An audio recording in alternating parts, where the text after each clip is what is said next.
खुश हो के नहीं तो नजर आना चाहिए। अगर तुम खुश हो तो, अगर ये कलीसिया खुश है तो नजर आना चाहिए। हालेलुया। यीशु मसीह ने कहा था पतरस को, मैं ऐसी कलीसिया बनाऊंगा अधोलोक के फाटक उस पर प्रबल ना होंगे। हमें लगता है कि परमेश्वर ऐसी बात कर रहा है कि अधोलोक आएगा और उसका कोई बंधन कलीसिया पे नहीं चलेगा। नो नो नो, परमेश्वर ऐसी बात नहीं कर रहा। वो कह रहा है अधोलोक के फाटक, जब आप दूसरे शहरों में जाते थे तो फाटक आपको रोकते थे, बॉर्डर रोकता था। परमेश्वर ने कहा कि ऐसी कलीसिया मैं बनाऊंगा कि शैतान जितने मर्जी फाटक लगा दे, तुम उसके फाटकों को चकनाचूर करके आगे बढ़ोगे। पहला पतरस 3:22 में लिखा है, वो स्वर्ग पर जाकर परमेश्वर की दाहिनी ओर बैठ गया। आप जब भी यीशु मसीह को देखेंगे, आप देखेंगे वचन में हमेशा वचन ने यह कहा है कि यीशु मसीह परमेश्वर की दाहिनी ओर बैठा है। अलग अलग जगह पे पुराने नियम में दाऊद ने कहा, नए नियम में पतरस ने कहा, यीशु मसीह ने खुद कहा कि वो परमेश्वर की दाहिनी ओर बैठा है। लेकिन जब आप प्रेरितों के काम में पढ़ते हैं, उसकी 7 बाब में उसकी 54 से 60 आयत में लिखा, जब वो स्तिफनुस प्रचार कर रहा था तो वो बातें सुनकर जल गए और उस पर दांत पीसने लगे। परंतु उसने पवित्र आत्मा से परिपूर्ण होकर स्वर्ग की ओर देखा और परमेश्वर की महिमा को और यीशु को परमेश्वर के दाहिनी ओर खड़ा हुआ देखकर कहा, मैं स्वर्ग को खुला हुआ और मनुष्य के पुत्र को परमेश्वर के दाहिनी ओर खड़ा हुआ देखता हूं। तब उन्होंने बड़े शब्द से चिल्लाकर कान बंद कर लिए और एक साथ उस पर झपटे। यहां पर वचन कहता है कि परमेश्वर को, यीशु मसीह को स्तिफनुस के द्वारा परमेश्वर के दाहिनी ओर खड़ा हुआ देखा गया, जो कि वचन कहता है कि वो बैठा हुआ था। हर जगह उसको बैठा हुआ दिखाया गया बाइबल में। लेकिन जब स्तिफनुस को पत्थरवाह किया जा रहा था और वो शहीदी प्राप्त करने को था, तो वचन कहता है कि वो परमेश्वर की दाहिनी ओर जब उसने देखा तो यीशु मसीह को खड़ा हुआ देखा। क्योंकि वचन ये भी कहता है कि यीशु मसीह मेरा और आपका वकील भी है, वो हमारा लॉयर भी है। जब वो आपकी लाइफ पर किसी मुसीबत को देखता है तो आपके केस को डिफेंड करने के लिए वो खड़ा होता है।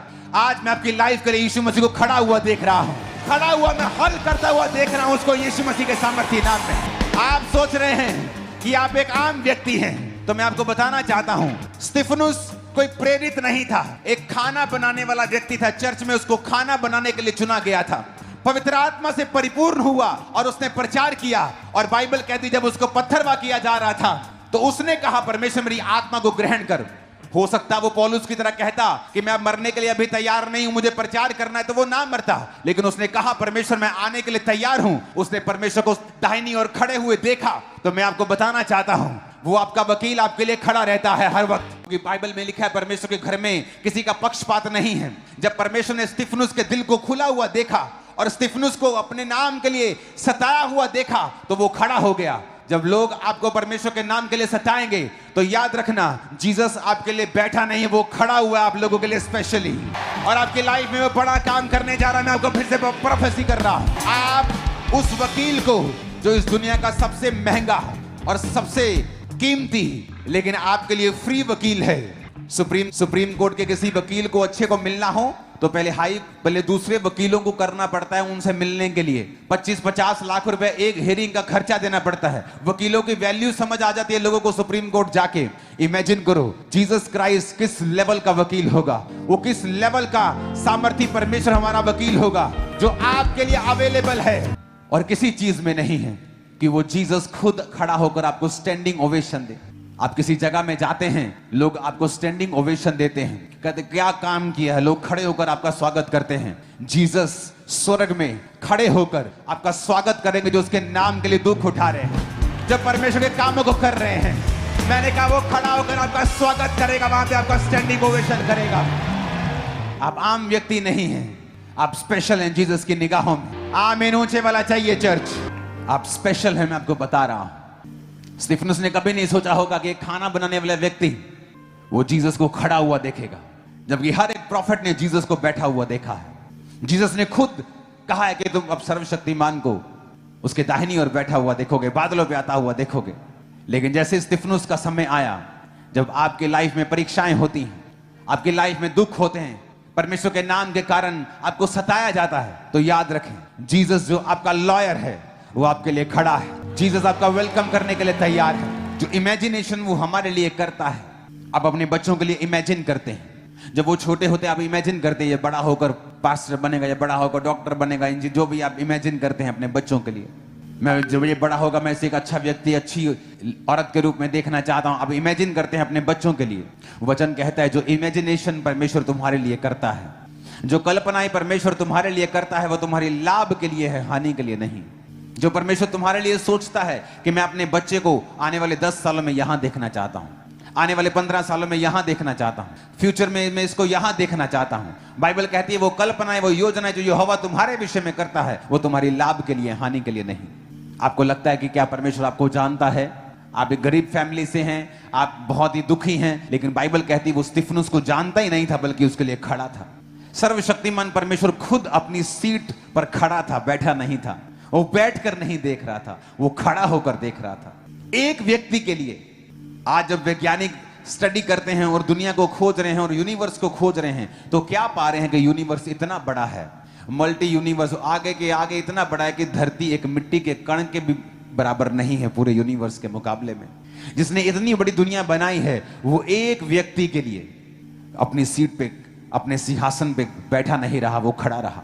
वो बार बार आपको साबित करता है कि वो आपसे प्रेम करता है। उसको जान देने की जरूरत नहीं थी, वो शैतान को पनिश कर सकता था, लेकिन बाइबल कहती वो तुम्हारे लिए ही पृथ्वी पर आया कि तुम ना कहो कि परमेश्वर ने इंसान बनाकर बुरा किया। परमेश्वर क्या जाने इंसान की मुसीबतें, वो खुद इंसान बना। मनुष्य के बीज से नहीं जन्मा, कुंवारी के बीज से जन्मा, क्योंकि वो पवित्र परमेश्वर है। उसे धरती पर आने के लिए एक गर्भ के जरिए ही आना था ताकि वो नेचुरल बर्थ हो, लेकिन मनुष्य के बीज से नहीं आना था ताकि वो सुपर बर्थ भी हो। इसलिए उसे मनुष्य का पुत्र भी कहा जाता है और परमेश्वर का पुत्र भी कहा जाता है। वो मनुष्य का पुत्र था अपनी मां से और परमेश्वर का पुत्र था अपने स्वर्गीय पिता से। अगर आप इस बात को समझ जाएं कि अगर परमेश्वर एक खाना बनाने वाले इवेंजलिस्ट के लिए खड़ा हो सकता है, अपने सिंहासन पर खड़ा होकर उसको देख रहा है कि मेरा बेटा मेरे पास आ रहा है, मैं इसको वेलकम करने के लिए तैयार हूं। या आपकी लाइफ में जब कोई मुसीबत होती है, आपकी लाइफ में कोई परीक्षा होती है, जीसस को सब मालूम होता है और वो देखता है और वो खड़ा होकर देखता है। कई बार वो परमेश्वर आपसे इतना प्यार करता है। जब जीसस क्राइस्ट ने दुनिया बनाई थी, वर्ल्ड बनाया था, वचन कहता है आदि में वचन था और वचन परमेश्वर के साथ था। आदि में यीशु था और यीशु परमेश्वर के साथ था। इब्रानी भाषा की बाइबल भी यही कहती है कि गॉड्स, यानी एक जन से ज्यादा वहां थे, परमेश्वर, यीशु मसीह, पवित्र आत्मा। तो परमेश्वर ने कहा उजाला हो जाए, तो लिखा वचन के बिना कुछ भी उत्पत्ति नहीं हुआ। तो वचन ने यानी जीसस क्राइस्ट के बिना कुछ भी उत्पत्ति नहीं की गई, क्योंकि परमेश्वर को मालूम था कि यही प्रभु, यही जीसस जो मेरी जुबान है, जो मेरा वचन है।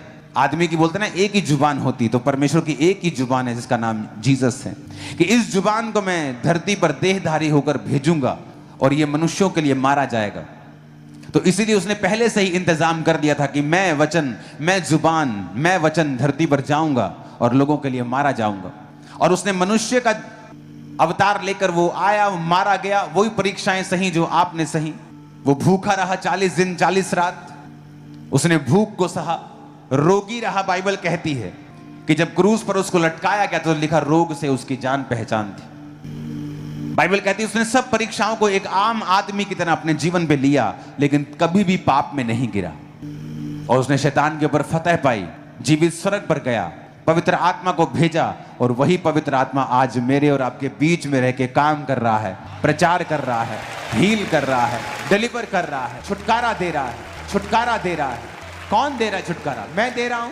कोई इंसान किसी को छुटकारा नहीं दे सकता अगर पवित्र आत्मा हमारे बीच में ना हो तो जीसस ने कहा कि जब मैंने तुमको बनाया, जब परमेश्वर ने आदम को बनाया तो एवरीथिंग वाज परफेक्ट। अगर आप बाइबल में देखें तो पहले दिन परमेश्वर ने उजाला बनाया, उजाला हो जाए, तो बाइबल कहती है उजाला हो गया। परमेश्वर ने उजाले को अंधेरे से अलग किया और पहला दिन हो गया। दूसरे दिन परमेश्वर ने पानी को अलग अलग किया, बादलों को और नीचे के पानी को अलग करके आकाश बनाया, तो बाइबल कहती दूसरा दिन हुआ। पेड़ पौधे बनाए, तीसरा दिन हुआ। ज्योतियां बनाई, मछलियां बनाई, इंसान को बनाया, और अंत में 7वें दिन रेस्ट की। और हर वचन के पीछे लिखा है, और जब परमेश्वर ने देखा कि अच्छा है, जब परमेश्वर ने सूखी भूमि को कहा सूखी भूमि दिखाई दे, समुद्र अलग हो जाए, तो परमेश्वर ने कहा अच्छा है। पेड़ पौधे बनाए, उसने कहा अच्छा है। मछलियां बनाई, जीव जंतु बनाए, पक्षी बनाए, और उसने कहा अच्छा है। आदम बनाया, उसने कहा अच्छा एवरीथिंग वॉज परफेक्ट। लेकिन आज जब आप दुनिया में देखते हैं क्या सब कुछ परफेक्ट है? नहीं।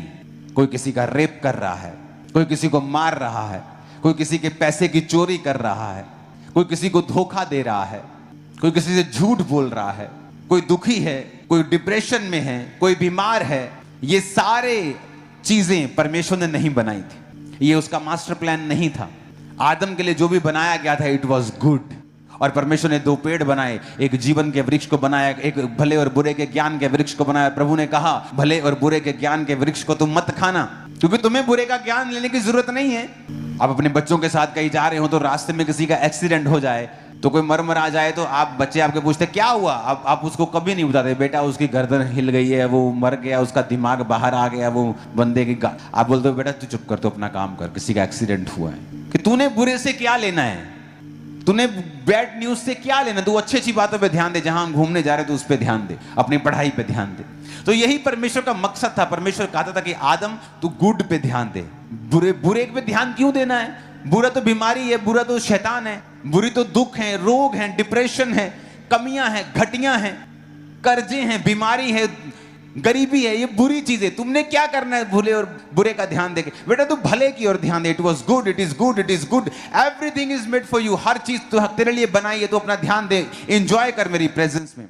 लेकिन सांप आया और उसने औरत को कहा अगर तू ये फल खा लेगी तो परमेश्वर के तुल्य हो जाएगी, क्योंकि परमेश्वर बुरे का ज्ञान रखता है, भले का, लेकिन तुझे बुरे का ज्ञान नहीं है।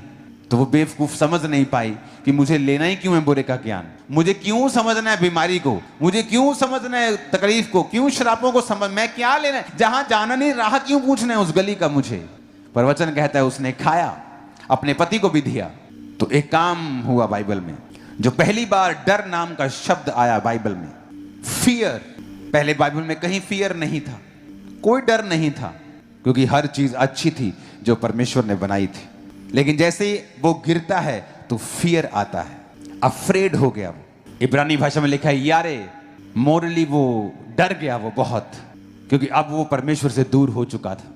फिर डर आया, वो डरने लगा परमेश्वर से, जहां नहीं डरना चाहिए था अब उसे डर लगने लगा, क्योंकि शैतान अब उसके जीवन में एंटर कर चुका था। उसके दो बेटे हुए, पहले बेटे ने दूसरे को मार दिया, मर्डर एंटर किया, पहले मर्डर नहीं था। फिर कैन को भागना पड़ा, भगोड़ा होना पड़ा, और परमेश्वर ने कहा तू मुश्किल रोटी खाएगा, फाइनेंशियल ट्रबल। पास्टर जी मैं ज्यादा मेहनत करता हूं लेकिन फल नहीं, मैं अपनी लाइफ में बहुत मेहनत की लेकिन मैं कहीं खड़ा नहीं हूं।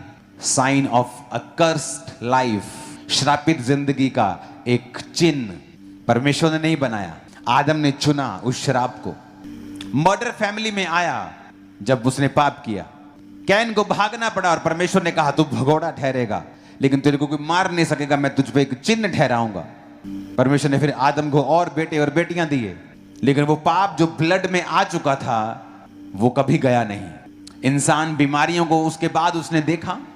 969 साल इस दुनिया में सबसे ज्यादा एक आदमी जिया है, तो वो 969 साल जिया है। 900 साल आदमी जीते थे, 950 साल जिया। 930 साल आदम, 950 साल, 950 साल, 962 साल, ऐसे लोग जीते थे। इमेजिन करो पाप के बाद 900 साल जीते थे। इमेजिन करो परमेश्वर ने पाप के पहले कितना लंबा जीने का प्लान बनाया होगा, गिरने के बाद भी वो 900 साल जिए। आदम फिर नहीं सुधरा, उसके लोगों ने पाप किया। वचन कहता है जब आदम के बेटे और बेटियां हुए और परमेश्वर के पुत्रों ने, परमेश्वर के दूतों ने, क्योंकि आपको परमेश्वर दूत भी कहता है, मैसेंजर भी कहता है, मनुष्य की पुत्रियों को देखा और उनसे विवाह किए। यानी जो कैन का वंशज था, जो अपवित्र वंशज था, उसने पवित्र वंशज को देखा और पवित्र वंशज ने अपवित्र वंशज के साथ विवाह किया। और कैन के बच्चे परमेश्वर के वचन पे नहीं चलते थे, क्योंकि वो भगोड़ा था और परमेश्वर के वचन से हमेशा से दूर रहा, क्योंकि उसकी भेंट को परमेश्वर कबूल नहीं करता था, क्योंकि उसके जीवन में पाप था। और जब देखा परमेश्वर ने कि पापी जाति पवित्र लोगों से शादी कर रही है और पवित्र लोग उसको एक्सेप्ट कर रहे हैं, तो परमेश्वर ने क्या कहा कि अब मेरा आत्मा इंसान से सदा लोभ विवाद ना करेगा, अब मनुष्य की आयु 120 साल की होगी। जब जब इंसान ने पाप किया परमेश्वर ने उसको घटाया। पहले वो पता नहीं कितने साल जीने के लिए बनाया गया था, परमेश्वर ने 900 साल कर दी उम्र, 1000 साल से थोड़ा कम कर दिया। फिर उसने फिर पाप किया, परमेश्वर ने 120 पे कर दिया। आज इंसान 120 साल भी नहीं जी रहा है। दिखाओ मेरे को कहां 120 साल जी रहा है। 1% लोग भी 120 तक नहीं पहुंचते हैं। क्यों? क्योंकि पाप और बड़ा है। पहले ऐसा नहीं था, लेकिन बाइबल एक बात कहती है, जब आप जीसस को अपना उद्धारकर्ता ग्रहण करते हैं, जब आप यीशु मसीह को अपना उद्धारकर्ता ग्रहण करते हैं, स्पिरिचुअली आप उसी प्लेस पर चले जाते हैं जहां आदम था पाप से पहले, उससे भी बेटर प्लेस के ऊपर। आप उसी जगह पे चले जाते हैं जहां आदम था पाप में गिरने से पहले। मूसा वहां नहीं जा सकता था, उस जगह के ऊपर, उस स्थान के ऊपर। वचन कहता है कि परिपूर्णता, अनुग्रह, सब सच्चाइयां यीशु मसीह के आने के बाद परमेश्वर के लोगों पर जाहिर की गई हैं। आत्मा बाद में पिलाया गया है, पहले किसी किसी को मिलता था, अब सब मनुष्यों पर उंडेला जाएगा। गिरना, हर एक गंदी चीज, हर एक बुरे का ज्ञान पाप की वजह से आया है। और यही गुड न्यूज है। जब लोग बोलते हैं आप धर्म बदलते हो, उन्हें शायद मालूम नहीं, वो अनपढ़ हैं शायद। उन्हें हौका देना, आवाज लगाना कि जीसस ने तुम्हारे लिए, पापों के लिए तुम्हारे लिए जान दी है, लहू बहाया है, ताकि तुम उसी जगह वापस चले जाओ जहां आदम था। इतनी सी बात भी समझ नहीं आ रही लोगों को। उसने नहीं कहा तुम्हारा धर्म कौन सा है, तुम्हारी जात कौन सी है। उसने कहा जिस जगह पे आदम था एवरीथिंग वॉज गुड। आदम को श्राप मिला, उसने कहा तुम माथे के पसीने की रोटी खाया करेगा। पहले वो श्राप नहीं था। धरती ऊंट कटारे नहीं उगाती थी, नेचुरली बड़ी चीजें उगती थी, नेचुरली बड़ी चीजें उगती थी जो आदम जिसे खा सकता था। जैसे धरती पे आज आप घास लगाते थोड़ी, हर जगह घास उगती है, पहले ऐसा नहीं होता था। पहले नेचुरली चीजें उगती थी जो आदम के काम की थी। लेकिन वचन कहता है धरती श्रापित हुई, आदम श्रापित हुआ, औरत श्रापित हुई। परमेश्वर ने औरत को कहा तू पीड़ा में बालक उत्पन्न किया करेगी और तेरी लालसा तेरे पति की ओर होगी और वो तुझ पर प्रभुता करेगा। पति को बोला तेरे माथे की पसीने की रोटी तू खाया करेगा, तू मिट्टी से बनाया गया था, मिट्टी में ही अंत में मिल जाएगा। आज जो इंसान सफर कर रहा है, हार्ड मेहनत कर रहा है, मेहनत हम भी करते हैं, लेकिन जितनी हम करते हैं हमारा फल उससे कहीं अधिक ज्यादा है।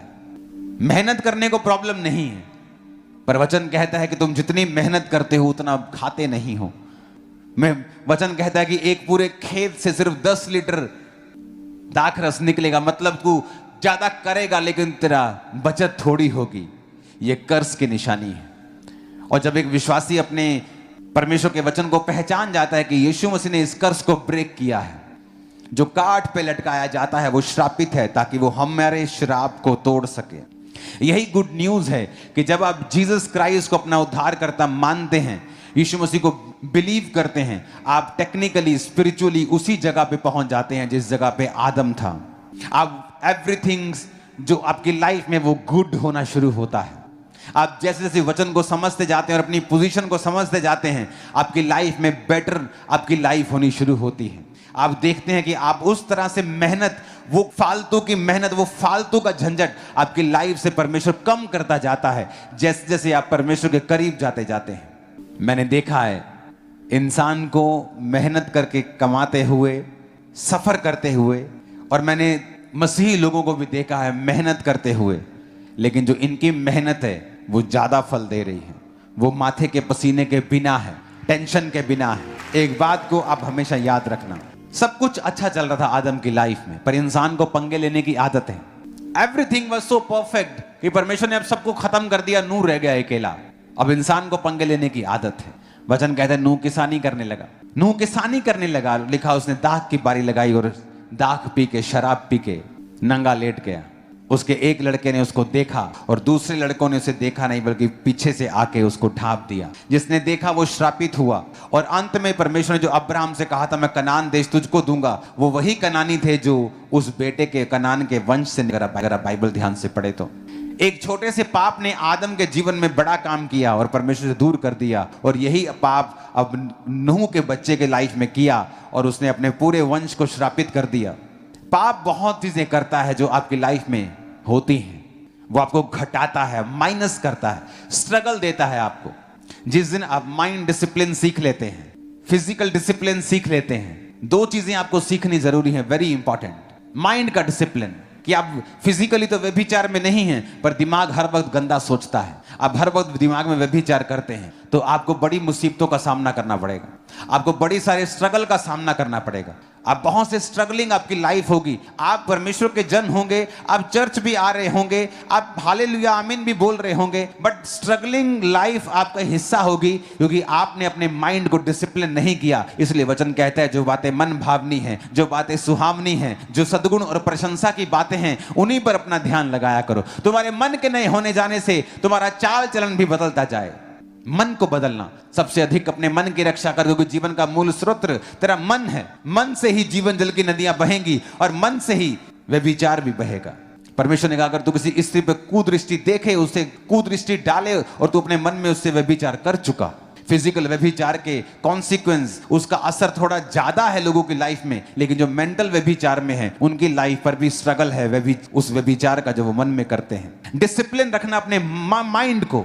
आप देखेंगे आपकी लाइफ में किस तरह से भी रिजल्ट आना शुरू होता है, और ऐसा रिजल्ट जो शॉकिंग होगा। आप हैरान हो जाएंगे कि मैं इसके काबिल नहीं हूं, मैं ये चीज नहीं ले सकता था, मैं ये काम नहीं कर सकता, लेकिन परमेश्वर ने किया है। आपको मालूम होगा कि ये काम परमेश्वर ने किया है। वो तो कहता है मेरा भय मान, मेरी आज्ञाओं पे चल, तो तू मनुष्य और परमेश्वर दोनों का अनुग्रह पाएगा। मनुष्य भी आप पर अनुग्रह करेंगे और परमेश्वर भी आप पर अनुग्रह करेगा। कृपा और सच्चाई तुझसे अलग ना हो। अपने गले का उनको हार बना, हृदय में पट्टियों पे लिख, हृदय मन पे लिख वचन को, और उस पर मनन कर, उसको सोच। सिर्फ व्यभिचार शरीर का नहीं होता, मन में भी कुछ लोग व्यभिचार में। मैंने देखा है बहुत से लोगों को, बहुत से यूथ को जिनके साथ मैंने सेवकाई को शुरू किया था, परमेश्वर में आया था। कुछ तो शारीरिक रूप से व्यभिचारी थे, लेकिन कुछ शारीरिक रूप से व्यभिचारी नहीं थे और मन से व्यभिचारी थे, और उन्होंने स्ट्रगल किया अपनी लाइफ में। और मेरे को तब आंसर नहीं मालूम थे कि अगर ये व्यभिचार में है और ये स्ट्रगल कर रहा है तो ये क्यों स्ट्रगल कर रहा है, ये तो व्यभिचार में नहीं है। पर आप मन से व्यभिचार करेंगे सारा दिन, क्योंकि बाइबल कहती है जैसा आप मन में सोचते हैं आप वैसे बन जाते हैं। अगर आपका माइंड डिसिप्लिन में है, आपने माइंड को डिसिप्लिन किया हुआ है, आप क्या सोचेंगे आप डिसाइड करेंगे। आज किस चीज पे मन लगाएंगे आप डिसाइड करेंगे। आज आप क्यों डिसाइड नहीं कर पा रहे हैं, आज क्यों आप डिसिप्लिन नहीं कर पा रहे हैं, जीसस ने जो आपके लिए पोजीशन तय की है आदम की, आप क्यों उसका फायदा नहीं ले पा रहे हैं? बिकॉज आप परमेश्वर की प्रेजेंस में बैठते नहीं हैं। कभी ये नोटिस करके देखना, जब भी आप प्रार्थना करने के लिए बैठो, 2.5-3 घंटे लगातार बैठो परमेश्वर की प्रेजेंस, कभी नोटिस करके देखो। जो वचन मैं आपको सिखा रहा हूं ये प्रैक्टिकल आपको मैं लाइफ कोचिंग दे रहा हूं। आप कभी प्रार्थना में बैठें तो 2.5-3 घंटे लगातार बैठ कर देखें, वर्शिप से शुरुआत करें जिस तरह आपको बताया गया था। थैंक्स गिविंग करें परमेश्वर का, कुड़कुड़ाए नहीं, मरमर ना करें परमेश्वर के सामने। बैठें, वर्शिप करें, प्रार्थना करें, बाइबल पढ़ें, फिर प्रार्थना करें। 2.5 घंटे बैठ कर देखें, आप देखेंगे स्ट्रगल बिल्कुल गायब हो जाएगा। आप देखेंगे, नोटिस करें। मैं आपको बता रहा हूं एक एक वर्ड, अगर आप यीशु मसीह को पहचान लें, आप उसके वचन को समझ लें, आपकी लाइफ में इतना जबरदस्त काम होगा आप इमेजिन नहीं कर सकते। आपको वचन की नॉलेज होनी चाहिए। 2015 में मेरी वाइफ प्रेग्नेंट थी सोफिया से, तो हम जब डॉक्टर के पास गए डिलीवरी टाइम, तो उसने कहा अभी कुछ घंटे लगेंगे, आप इनको लेबर रूम में रखते हैं। तो डॉक्टर साहब का घर भी उसी हॉस्पिटल के ऊपर ही था, तो वो चली गई खाना बना, आप अपना फैमिली के साथ। सुबह का टाइम था नाश्ता करने के लिए, तो उसे मालूम था कि अभी 6-7 घंटे 8 घंटे लगेंगे।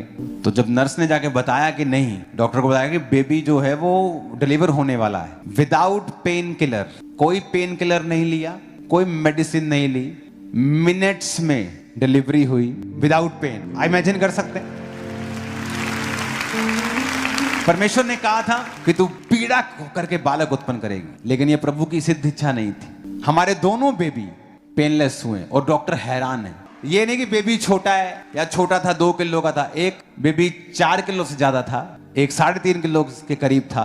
हेल्थी बेबी होता था तो ऐसा लगता नहीं था कि अभी हूं, ऐसा लगता कि महीना डेढ़ महीने था बेबी। आंखें खोलियां पूरियां, ऐसे आंखें खुली पूरा अलर्ट। मैं आपको एक चीज बता रहा हूं, जब मैं उस हॉस्पिटल में था तो उनको मालूम था कि ये परमेश्वर का दास है, तो मैं तब भी वहां डिलीवरी रूम का ओ प्रभु जी कुछ नहीं कर रहा था। मैं ऊपर अपना एक कमरा ले लिया था मैंने प्रार्थना करने के लिए, और मैं रूम में प्रेयर कर रहा था, जस्ट प्रेयर कर रहा था मैं। तुम परमेश्वर के साथ टाइम स्पेंड करोगे एवरी डे, रोज, तुम क्या नोटिस करोगे कि परमेश्वर ने जो आदम के कर्ज थे उन्हें खत्म कर दिया। हार्ड मेहनत का कर्ज खत्म कर दिया। आपकी लाइफ को वो इजी करेगा, फाइनेंस को इजी करेगा, शरीर को वो इजी करेगा, श्रापों को खत्म करेगा। आप देखोगे कि वो कर्ज आपकी लाइफ का हिस्सा नहीं है, लेकिन वो एक्टिवेट होगा जब आप उसकी प्रेजेंस में रोज बैठेंगे। अगर आप पास्टर हैं और अगर आपकी प्रार्थना 4 घंटे से कम है तो आप बहुत ट्रबल में हैं, क्योंकि लोगों का भार भी आपको सहना पड़ेगा और आप कंफ्यूज रहेंगे, आपको बड़ी प्रॉब्लम्स होंगी, अटैक रहेंगे आपकी लाइफ के ऊपर। और एक विश्वासी अगर 2.5-3 घंटे से कम प्रार्थना में है, बहुत मुश्किल होने वाली है। हर चीज के लिए आपको जोर लगाना पड़ेगा, आपको हर चीज के लिए फेथ करने के लिए आपको बड़ा अंदर से अपने आप को मोटिवेट करना पड़ेगा। जबकि ये चीजें करने के लिए आपको मोटिवेट होने की जरूरत नहीं है, जस्ट आपको परमेश्वर के साथ उसके साथ समय बिताने की जरूरत है। माइंड को डिसिप्लिन रख के चलना है, बॉडी को डिसिप्लिन करना है और परमेश्वर के साथ समय को बिताना है। आप देखेंगे किस तरह से प्रभु काम करता है। प्रैक्टिकली आप देखोगे वही सेम काम, सेम बिजनेस, सेम फैमिली किस तरह से परमेश्वर की जिंदगी में काम करना शुरू करता है। आप प्रभु के हाथ को देखोगे जो पहले नहीं था, आप वो काम देखोगे, वो फेवर देखोगे जो पहले नहीं थे, और परमेश्वर आपको बताएगा कि अब तो उसी पोजीशन पे आ गया जहां आदम था। कभी पंगे मत लो जब लाइफ में शांति हो। नूह की लाइफ में शांति थी, सारी दुनिया का मालिक था वो, सिर्फ वो और उसके बेटे और 3 बहुएं और पत्नी, पर फिर पंगा लिया। आदमी पंगा लेता है जब वो ब्लेस होता है, कई बार तब भी पंगा लेता है वो। जब सब कुछ सही चल रहा होता है वह विचार में पड़ जाता है, जब सब सही चल रहा होता है गलती कर बैठता है, और जब उसकी लाइफ में मुसीबत आती है वो सोचता है काश मैंने ये ना किया होता, काश मैंने परमेश्वर की बातों की ओर ध्यान दिया होता। वफादार रहना, माइंड को डिसिप्लिन में रखना, बॉडी को डिसिप्लिन में रखना। अगर आप नशा करते हैं, आपकी बॉडी डिसिप्लिन में नहीं रखी आपने, आप बॉडी को देते हैं जो बॉडी आपकी मांगती है, और इसका मतलब आप बॉडी में डिसिप्लिन में नहीं है। और परमेश्वर ने कहा अगर तू अपने इस पवित्र आत्मा के मंदिर को जो तेरा शरीर है नाश करेगा, मैं तुझे नाश करूंगा। फिर आप सोच नहीं सकते कि आपकी लाइफ की सारी चीजें कंट्रोल में रहें, आप जो कर रहे हैं वो कंट्रोल में रहे, जो आप चाहते हैं आपकी लाइफ में हो, क्योंकि आपने वो नहीं किया जो परमेश्वर चाहता है, तो आपकी लाइफ में वो नहीं होता जो आप चाहते हैं। आपको ये समझ रखनी है, स्पिरिचुअल समझ वचन की, कि अगर मैं रोज खुदा का वचन नहीं पढ़ूंगा, अगर मैं रोज खुदाबंद की प्रेजेंस में नहीं बैठूंगा, तो वो चीजें एक्टिवेट नहीं होंगी जो मेरे लिए हुई हैं। सिम आपके पास पड़ा है, फोन आपके पास पड़ा है, बस उसे अंदर डाल के एक्टिवेट करना है, वही नहीं हम कर रहे हैं। अगर हमने पापों से तौबा कर ली है, परमेश्वर को अपना उद्धारकर्ता मान लिया है, अब उसे एक्टिवेट करना है उसकी प्रेजेंस में रोज बैठकर, उन सारे हुक्मों को, उन सारी ब्लेसिंग्स को, बरकतों को, प्रिविलेजेस को जो परमेश्वर ने हमारे लिए कर दी हैं, हमें जस्ट उसकी प्रेजेंस में बैठना है और वो एक्टिवेट होते जाएंगे। शैतान आएगा अपना काम करने के लिए, बीमारी, प्रॉब्लम, ये चीजें, लेकिन वो शर्मिंदा होगा। अगर उसको एक्टिवेट होता हुआ देखना चाहते हो कि जो आदम जिस लाइफ को एक्सपीरियंस करता था वो कैसी थी, तो दिमाग का डिसिप्लिन रख लो। आप कंट्रोल नहीं कर सकते कि आप फेसबुक चला रहे तो क्या आपकी फीडबैक में आएगा, लेकिन आपको उसे देखना है कि नहीं देखना है, आप कंट्रोल कर सकते हो। आप मक्खियों को भिन भिनाने से रोक नहीं सकते, लेकिन आप पर वो बैठेगी कि नहीं, आप इसे रोक सकते हो। कोई विचार शैतान आपके दिल में डाले, आप इसे रोक नहीं सकते, लेकिन उस विचार को कितना आगे लेके जाना है या उसे कैंसिल कर देना है, ये आपके हाथ में है। कोई आपसे बुरा करता है, आपको अब देखना है कि आपको अपना माइंड करप्ट करना है और बदले का बदला करना है, तो ये आपके हाथ में है। या माफ करके आगे बढ़ना है, ये आपके हाथ में है। माइंड डिसिप्लिन कर लिया और शरीर डिसिप्लिन कर लिया। शरीर को वो खाने को देना है जो इसको हेल्थी रखे, शरीर को वो देना है जो इसको नुकसान ना दे, और इसका ध्यान रखना है। जब माइंड डिसिप्लिन हो गया, शरीर डिसिप्लिन हो गया, आप प्रभु की प्रेजेंस में रोज बैठना शुरू हो गए। अगर पास रहे तो कम से कम 4 घंटे, अगर आप 5 घंटे बैठ सकते हैं तो बेस्ट है, अगर आप बिलीवर है तो 2.5-3 घंटे करके देखो, प्रैक्टिकल करके देखो ऐसा 1 महीना, मैं नहीं कह रहा साल, 1 महीना भी ज्यादा है, करके देखो 10 दिन, चेंज हो जाएगी लाइफ तुम्हारी। दाऊद क्यों इतना कॉन्फिडेंस में था कि मैं इस गोलियत को मार दूंगा? क्योंकि उसने भालू को मारा, शेर को मारा। वो कॉन्फिडेंस कहां से आया? प्रैक्टिकल करके। आप जब प्रैक्टिकल करेंगे, माइंड डिसिप्लिन, बॉडी डिसिप्लिन, 2.5 घंटे रोज, 3 घंटे प्रार्थना, आप 10 दिन करके देखेंगे आपको फर्क समझ आने लगेगा, प्रैक्टिकल हो जाएगा। आप फिर महीना करेंगे, आपको समझ आ जाएगा क्या फर्क था उस जीवन में जब मैं क्रिश्चियन होने के बावजूद भी खाली था, क्रिश्चियन होने के बावजूद भी रिजल्ट्स इतना नहीं था जितना होना चाहिए मेरी लाइफ में। आपको समझ आना शुरू हो जाएगा। और जब आप सीख गए, आपने इसका टेस्ट कर लिया, जब इसका टेस्ट पड़ जाता है, दुनिया की सारी चीजें फीकी लगने लगती हैं, क्योंकि फिर आपको सक्सेस का फार्मूला समझ आ जाएगा। आज जब आप बहुत अधिक बढ़ जाते हैं, बहुत अधिक आप फैल जाते हैं, तो आप नोटिस करते हैं कि आप हर चीज को कंट्रोल नहीं कर सकते। पुराने समय में जब राजाओं के सल्तनतें होती थी तो कई बार छोटी सी मुसीबत ही उन्हें मार देती थी, जब परमेश्वर उनकी लाइफ में नहीं होता था। और जब प्रभु उनकी जिंदगी में होता था, बड़े बड़े तूफान टल जाते थे, बड़े बड़े राजा घुटने टेक देते थे। और जब प्रभु जीवन में नहीं होता था तो छोटे से राजा को मारने जाते थे कि इसको तो हम मार देंगे, वही उनके छक्के छुड़ाता था, वही हरा देता था उनको। तो लोगों को समझ आने लगती थी कि ना बल से ना शक्ति से, बल्कि परमेश्वर की आत्मा के द्वारा सब कुछ होगा। आपको फिर समझ आने लगती है कि मैं अपनी लाइफ की हर चीज को कंट्रोल नहीं कर सकता हूं। आपके बच्चे ट्यूशन पढ़ने जा रहे हैं, कौन सी गाड़ी उन्हें क्रॉस करेगी आप कंट्रोल नहीं कर सकते। जिस रेडी से वो खाएंगे उसमें कितने कीटाणु होंगे उस खास गिलास में, आप कंट्रोल नहीं कर सकते। ये चीजें कंट्रोल में रहेंगी जब आप परमेश्वर के कंट्रोल में होंगे। आप मेरी बात को समझो। और इसीलिए आप जितना बढ़ते जाते हैं आपको ये मालूम होता जाता है कि मैं सब कंट्रोल नहीं कर सकता, मुझे सिर्फ परमेश्वर की प्रेजेंस में रहना है। आप सीखते हैं कि मैं कुछ नहीं कर सकता हूं, मैं रूल बना सकता हूं, सिस्टम बना सकता हूं, अपना हार्ट बता सकता हूं, मेरी डिजायर ये है, लेकिन कंट्रोल नहीं कर सकता। कंट्रोल वही कर सकता है जिसने दुनिया को बनाया है। आप अपनी लाइफ में अपने बच्चों को हर चीज नहीं कंट्रोल कर सकते। आपने स्कूल भेजा है, कॉलेज भेजा है, आप कंट्रोल नहीं कर सकते कौन उनसे बात करेगा और वो क्या बात करेगा। जिन बच्चों ने अपने माता पिता को छोड़ा है, क्यों छोड़ा है? क्योंकि उनके दिमाग में कुछ है। और वो कहां से आया? किसी ने तो डाला। ऐसा कैसे हो सकता है? वो किसने डाला? किसी ने तो डाला। एक व्यक्ति चोरी करने को पाप नहीं समझता, किसने डाला दिमाग में? किसी ने तो डाला। थॉट्स। मैं लोगों को बोलता हूं आपके बच्चे विनाश से एक कदम दूर हैं अगर आपको ये मालूम नहीं कि उनके दोस्त कौन हैं। क्योंकि जिस दिन वो अपना थॉट इम्पार्ट करेंगे और आपके बच्चे को ये नहीं पता कि मुझे इसे कैंसिल करना है, इस सोच को, इस थॉट को, आप गए। इसलिए बच्चों को चर्च का हिस्सा बनाओ कि जब ऐसी सोच उन पर डाली जाए उन्हें वचन याद आए कि ये गलत बोल रहा है। आज फॉरेन में चले जाओ तो टीचर्स माता पिता से बच्चों को इमोशनली अलग करने की कोशिश करते हैं। बच्चों को ऐसा सिखाया जाता है कि they are just your caretaker, you tell us if you have any problem. अगर तुम्हें बुली करते हैं, तुम्हारे डैडी तुम्हें डांटते हैं, तुम्हें ऐसे भी किया तो तू कॉल कर हमें। इमेजिन, बच्चों को समझाया जाता है ऐसा। वो रूल तो शायद उनकी बेहतरी के लिए किया गया होगा कि कोई माता पिता बीट ना करे, उनको अब्यूज ना करे, लेकिन वो कब मिसयूज शैतान करने लगा। लेकिन अगर वो बच्चे बिब्लिकल वैल्यूज में बढ़ते हैं वो कभी ऐसा नहीं करेंगे। तो सब कुछ परमेश्वर के हाथों में है।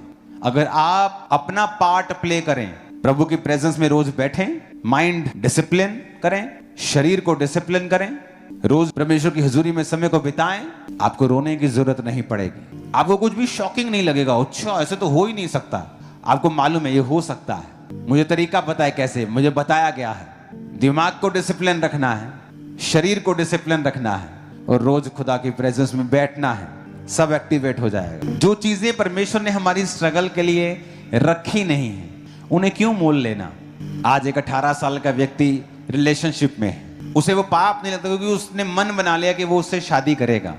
उस लड़की ने भी मन बना लिया कि वो उसी से शादी करेगी। लेकिन वचन क्या कहता है? अगर आप देखें इसहाक और याकूब, इसहाक अपने बेटे से ज्यादा कामयाब निकला, शांति में निकला, फलवंत ज्यादा हुआ। क्यों?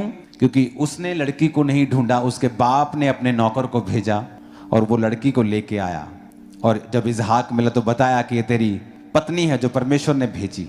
याकूब ने जिस लड़की से वो प्रेम करता था 7 साल उसके लिए सेवा की, फिर उसकी बड़ी बहन से धोखे से शादी कर दी, फिर 7 साल, फिर भेड़ों बकरियों के लिए उसने अपनी लाइफ के प्रेशियस 20 years लव के चक्कर में वेस्ट कर दिए।